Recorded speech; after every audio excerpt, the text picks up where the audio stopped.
Did you know that one of the key components that activists used in the civil rights movement was music? Yes, music was highly significant as the freedom singers used their music to educate the black community about their rights and the equality that they deserved.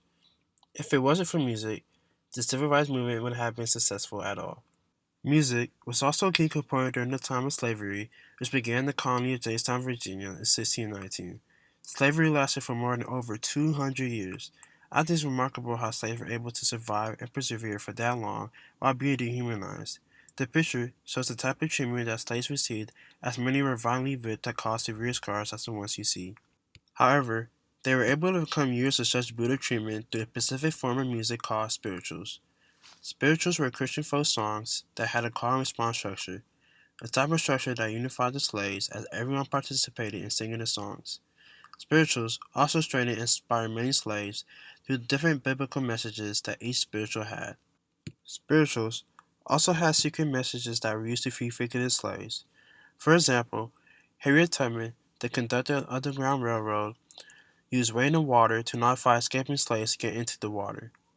Getting in the water prevented all slave catchers from sniffing the scent of escaping slaves and having them captured.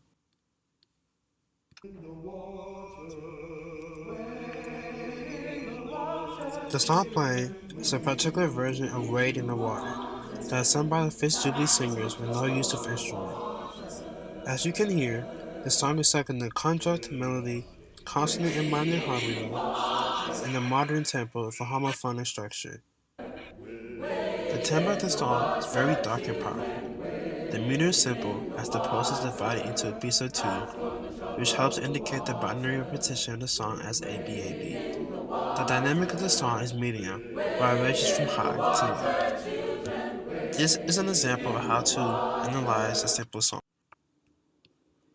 African Americans weren't the only ones to use music in the struggle. From the 11th century to 1991, Estonians also used music in their fight for independence from many various countries like Denmark, Russia, Sweden, and Germany. They value music so much that their revolution is literally known as the Singing Revolution. Music is that strongly embedded in Estonia as it is the standard of their culture.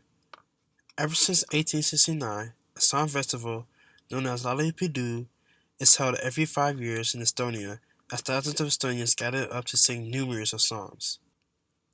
One of those songs is the famous protest song known as Kowi.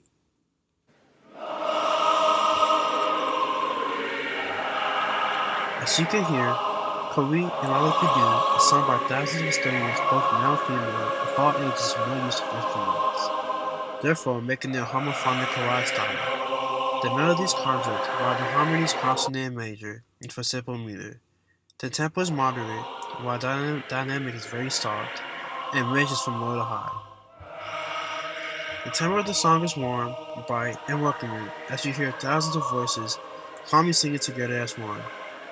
The large-scale form of repetition of the song is through composed, as both the verses and the music within the song are different in each line. Kowi, which means dawn in Estonian, was composed by Tonis Mägi to protest against the Soviet Union for their right of freedom and their independence from the Soviet Union.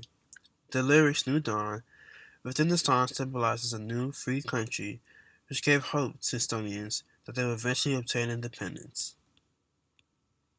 Another movement also utilized music in their fight for independence. No, it was not the singing movement, but it was known as the anti-apartheid movement. The movement strived to end the apartheid system in South Africa.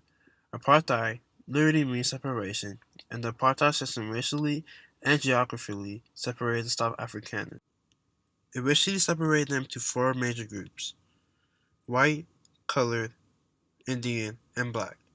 Its geography enforced South Africans to many poor locations in South Africa, some known as Buitenstans. In one famous incident in 1965, the government destroyed Sophiatown and forced the black Afrikaners to move to Mediolands. Sophiatown was like Mecca for South Africa, as it was the cultural center for the South Africans. However, after it was destroyed by the government, as the South Africans were forced to relocate to new township of Mediolands, Trifikasi composed Medioland as a way to express their emotional devastation. There are many versions of Medioland. but the one playing consists of a ensemble of a male leader and male background singers repeating on guitar. As you can hear, the tempo is bright, colorful, and joyful. Although many languages will post describe the devastation of the Afrikaners, the tempo is joyful, which is why Midland is considered to be an ironic song. The melody of the song is conjunct, while the harmony is consonant and major. The meter of this song is simple, as the tempo is moderate to slow, with the guitar creating a backbeat on the second and fourth beat. The final instructions melody for accompaniment, while the dynamic and range of the song is medium. The format is participatory, while the subgroups response rule. Large-scale formal repetition is binary, as the form is ABABA. As you can tell, there are many differences between the three songs that were analyzed. However, one of the major differences is between Way in the Water and Kowi. The difference between the two songs is that in Way in the Water, Bible references are primarily used. For example, Way in the Water is referring to the famous biblical story of Moses and the Red Sea. However, with Kowi, metaphors like dawn are primarily used. Even though there is that major difference between Kowi and Way in the Water, all three songs are mainly similar because they all contain a participatory structure, which plays a huge role in protest songs for the movements. This type of format amplifies and elevates message, which is one of the many functions of music. The other functions that music does is that it creates homophonic texture, coordinates group social structure, animates protesters and inspires action, condenses multiple complex meanings in economical form, communicates history and trajectory of resistance, responds and adapts to current circumstances, inspires empathy and subverts power dynamics, and creates musical hybridity and textual illusion.